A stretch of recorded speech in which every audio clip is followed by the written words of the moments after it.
యేసుక్రీస్తు ఈ భూమి పైన మానవ స్వరూపములో మాత్రమే తన్ను తాను అందరికీ కనుపరచబడి సమస్తాన్ని భరించాడు, వహించాడు, ముగించాడు అని జీవ గ్రంథం తెలియపరుస్తుంది. హల్లెలూయా. ఆయన మరణించేంత వరకు ఆయన మానవ స్వరూపంలోనే ఉన్నాడు. ఇంకా కూడా ఆయన ఏమన్నాడు తెలుసా మీకు? పునరుద్ధానుడు అయ్యాడు, మహిమ దేహాన్ని ధరించుకున్నాడు యేసయ్య. 40 దినములు 500 మందికి పైగా ఈ భూమి పైన అనేక మందికి కనుపరచబడి కూడా ఆయన మహిమ దేహం ధరించుకున్నాడు కదా.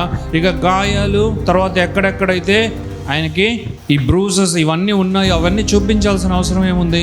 ఇంకా కూడా ఆయన నేను మీ కొరకు శరీర స్వారూప్యంలోనికి దిగి వచ్చి మీ కొరకు రక్షణ విమోచనను పరిపూర్ణం చేశా చూడండి అని కనుపరిచే క్రమంలోనే ఉన్నాడు. ఆయన యొక్క గొప్ప త్యాగాన్ని అందరికీ కూడా కనుపరచాలని ఇష్టపడుతూనే ఉన్నాడు.